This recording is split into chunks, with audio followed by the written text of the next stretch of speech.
every passing day, there are fascinating details that are emerging of Operation Sindoor. Tonight on This Is Exclusive, we take you through the details of how India was able to take over China, Pakistan and Turkey together. And their strategy was completely taken out of the battlefield. Now, we've got some details of the Indian Armed Forces undertaking and carrying out Operation Sindoor. We are learning that Indian Air Force bypassed and jammed Pakistan's Chinese supplied air defense systems, completing the mission in just 23 minutes, demonstrating India's technological edge. And not just that, ladies and gentlemen, the big breaking news now coming in 23 minutes.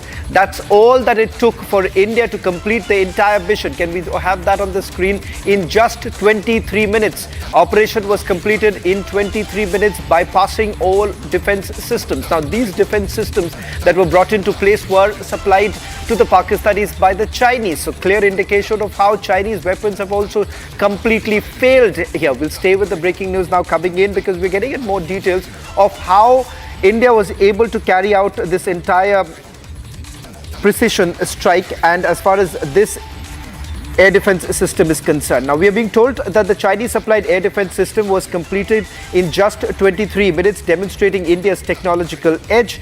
Now, we are also being told that there is concrete evidence of hostile technology that have been neutralized. That basically includes PL-15 missiles of Chinese origin, Turkish origin UAVs named Yaham, long-range rockets, quadcopters and commercial drones that were also neutralized. They were recovered, identified, showing that despite Pakistan's aim to exploit advanced foreign supplied weaponry, India's indigenous air defense and electronic warfare networks remained absolutely superior.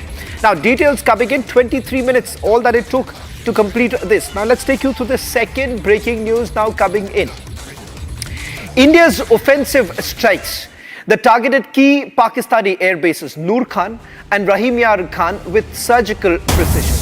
Loitering munitions were used to carry out devastating effect, each finding and destroying high-value targets, including enemy radar as well as missile systems. All strikes were executed without any loss of Indian assets, underscoring the effectiveness of our surveillance, planning as well as the delivery system. Now, what India has done is the use of modern indigenous technology from long-range drones to guided munitions made these strikes highly effective, and it was also calibrated in a manner that Pakistanis were completely foxed. They did not know what was really hitting them. Loitering munition was also used. Rahim Yar Khan, as you can see, Rahim Yar Khan as well as Noor Yar Khan, both essentially taking a heavy hit right now, with their airstrips being completely damaged, their air hangars being damaged, and aircrafts too. We're going to, in a short while from now, take you through each of the details coming in as far as those aircrafts that have been destroyed. We're going to take you through all the details coming in. Let me also take you through another breaking news coming in, and then consolidated, we're going to tell you the entire picture, the larger picture. ISRO Chairman V. Narayanan has now explained ISRO's contribution to Operation Sindoor. Now, getting you the breaking news that at least 10 satellites are continuously working round the clock for the strategic purpose to ensure the safety and security of the citizens of the country, to ensure the safety of the country the nation has been served through its satellites. It has to monitor about 7,000 kilometers seashore areas. It has to monitor the entire northern part continuously. Without satellite and drone technology, in fact, a lot of it could not have been achieved. We are being told that at least 10 ISRO has deployed 10 round-the-clock satellites. 10 satellites have been monitoring 7,000 kilometers of the seashore. Can we just make that correction? It's the seashore of 7,000 kilometers.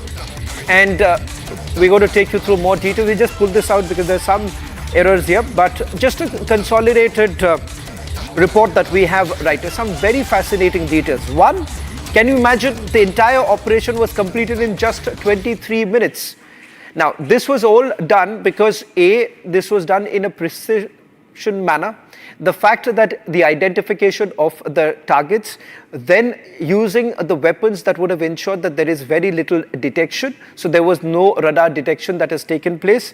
Third, the fact that this was spread across in a manner that it had destroyed all the all the ammunition that was basically being used to bring down these drones. Now, these are some of the details. Can we just fire the first details we had put out? First, with regards to the 23 minutes, then we can also put out details of the other part of the breaking news now coming in with regards to ISRO basically using 10 satellites that have been used for carrying out monitoring of at least 7,000 kilometers of the seashore, and of course the northern part too was effectively being monitored by the ISRO in throughout this entire operation.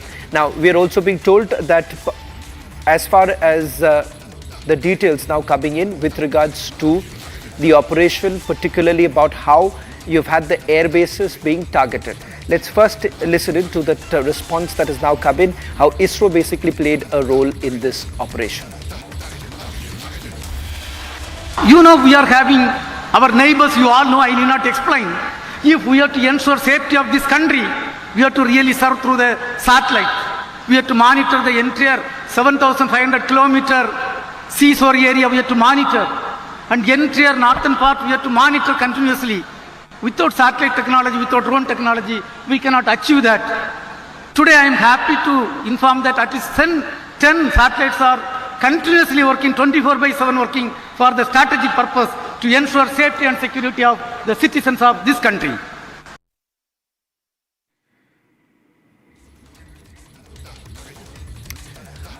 Joining us on this broadcast is our senior executive editor, Abhishek Kapoor. Abhishek, some fascinating details really coming in. 23 minutes, that's all that it took to destroy at least two of Pakistan's key air bases. And in a short while from now, Abhishek, I've also got details of the exact number of aircrafts that have been destroyed. The aircraft that has been destroyed in Pakistan. 23 minutes and it's all over.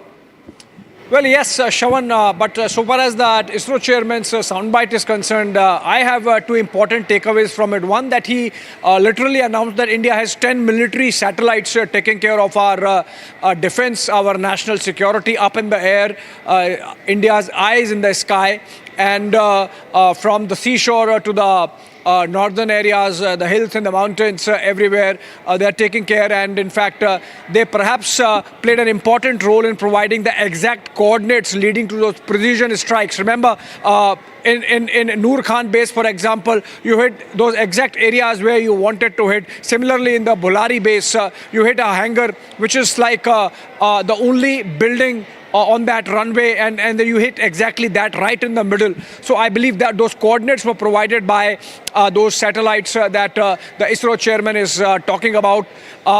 The other takeaway for me from that soundbite was, Shravan, that he said it in the present continuous, that these satellites are in air and assisting our armed forces and taking care of national security, which means like the position that India has maintained, that Operation Sindoor has not yet been called off.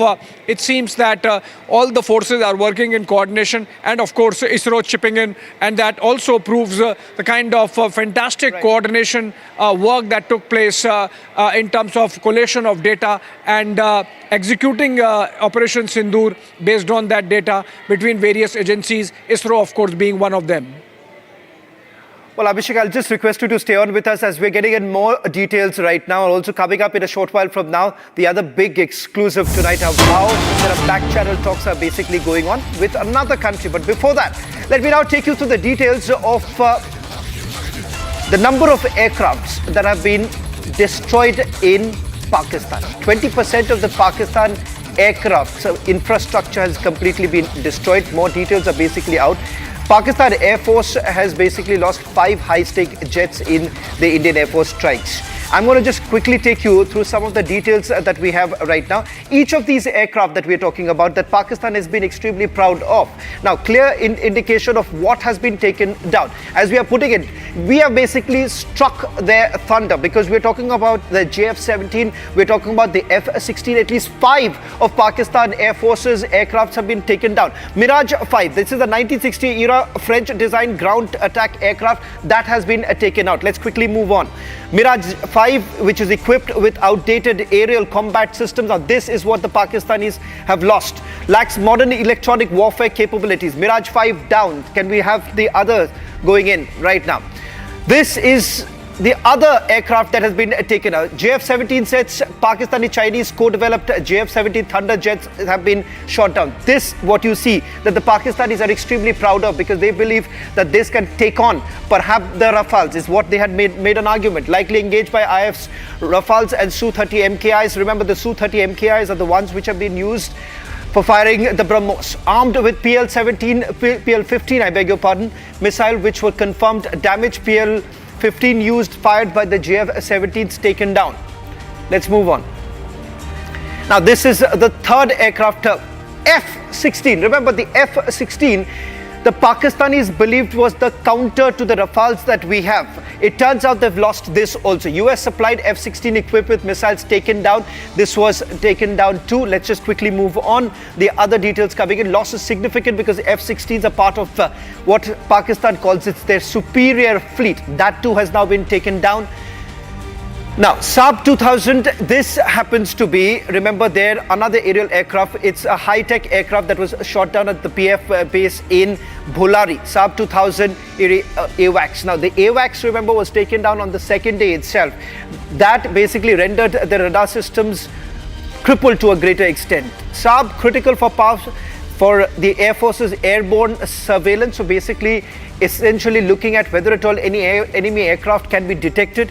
Precision strike likely inflicted heavy damage at the Saab hangars in Bholari, because we are being told that as far as Saab is concerned, Saab 2000, it had a hangar in Bholari. Bholari is one of the airbase which has now been taken down. Now, these are unidentified aircraft. Now, we do not know which one were there's a speculation over the fifth aircraft being destroyed by Indian forces. Now, this, ladies and gentlemen, we are not very sure which aircraft was the fifth aircraft of the Pakistanis that has been taken. Now, speculation suggests it could be JF-17 or a Chinese J-10C. J-10C or a JF-17 may have been taken down. That official confirmation hasn't really come in from our sources. Now, that's how the Pakistanis have been inflicted heavy damage, and perhaps coming out of it may be very, very difficult for them.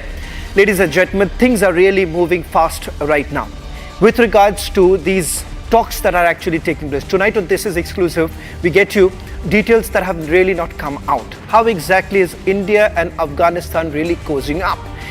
Tonight on This Is Exclusive, we're taking you to the details that we just have got a short while back of a senior leader from the Taliban is believed to be in India.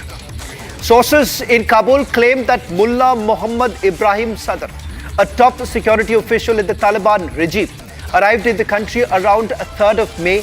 This was just days after the Pahalgam massacre. He's close to Taliban's supreme leader and controls a good deal of the group's security apparatus. Now, what's more is that he's known to have little love for Pakistan, a country that's long had deep involvement in Afghanistan's internal affairs. If he's in India, it could essentially be a quiet recalibration by New Delhi at a time of renewed tension with Islamabad. Remember, Taliban has already issued ultimatums to Islamabad with regards to what's really happening along the Durand line. And not just that, we have seen there's been a crisis, a refugee crisis that is essentially brewing along the Durand line. But the fact of the matter is this, details now coming in of this visit that has been made by a top Taliban leader. We'll stay with this breaking news right now, and I'll just take a quick question from Abhishek. Abhishek, it appears that you've had a top Taliban leader coming in, and the visit was made to New Delhi, and this was on just 3rd of May. 3rd of May. Let me take you through some of the details we have right now. Who exactly is this person? How is he connected? And more importantly, why it becomes so very significant? Because remember, we are talking about a leader who is considered to be extremely close to the Taliban supreme leader, and he is Mullah Muhammad Ibrahim Sadr. He's a top security official in the Taliban regime. We are being told, was in the country starting on 3rd of May, and he was there for quite some time. Now, in fact, we've also reached out to the Foreign Ministry in Kabul. In fact, they haven't denied as far as the visit is concerned. In fact, we have also requested for more details coming in from the Taliban regime. We have written to them. A short while back, Abhishek, I got in touch with the foreign ministry in Kabul. They have not denied, but having said that, they're also not revealing the agenda of the meeting. It is extremely significant because we are talking at a time when things aren't really good between Islamabad and Kabul. What are you reading right now? Because India, it seems, is now carrying out a back-channel talk too. Not exactly, not that much back channel also, Shawan. In fact, the dialogue is very open now. We have re-engaged and established good contacts with the Taliban government there in Kabul, the Islamic Emirates of Afghanistan, as they style themselves. And a tremendous amount of humanitarian effort, support has been flowing into Afghanistan, including food, including medicines, including education. Of course, India insists that the government should be more inclusive, should include other factions and groups and ethnicities in Afghanistan, in the government. And India maintains that Afghan soil should not be used for any acts of terror or cross-border terrorism into India.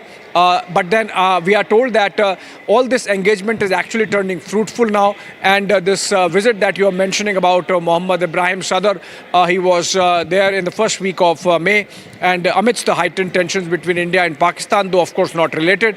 And it was part of the larger engagement that we have established with the Taliban government over the last couple of years, after having completely come out of Kabul post the takeover of the government there by Taliban in 2021.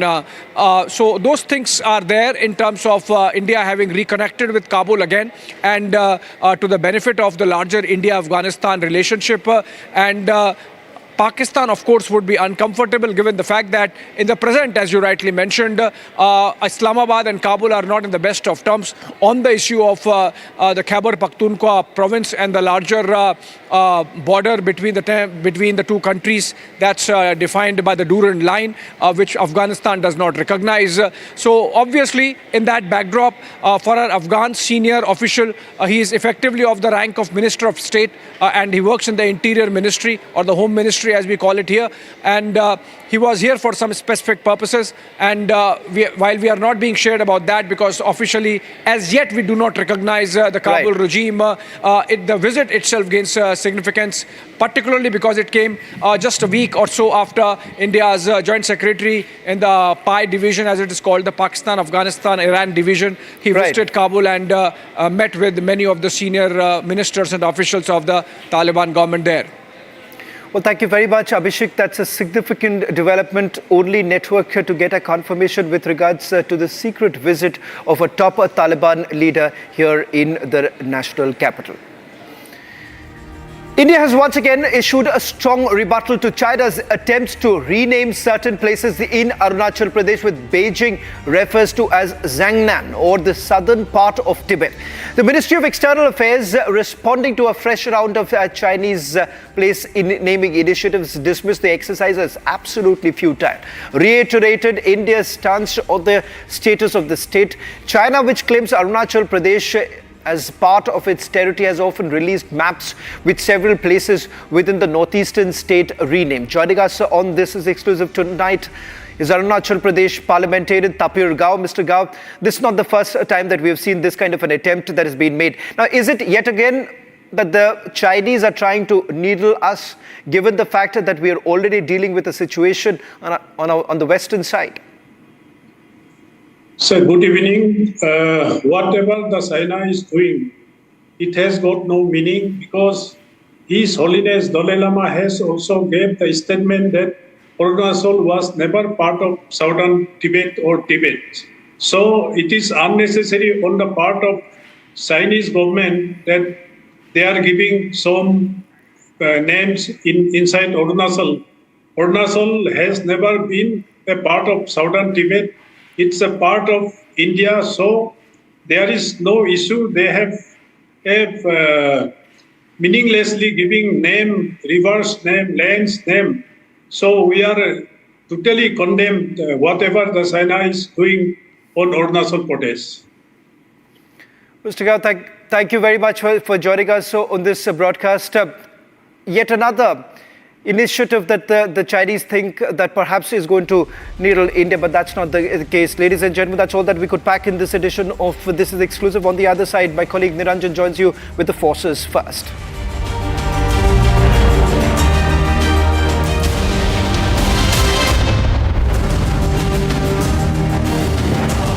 Amity University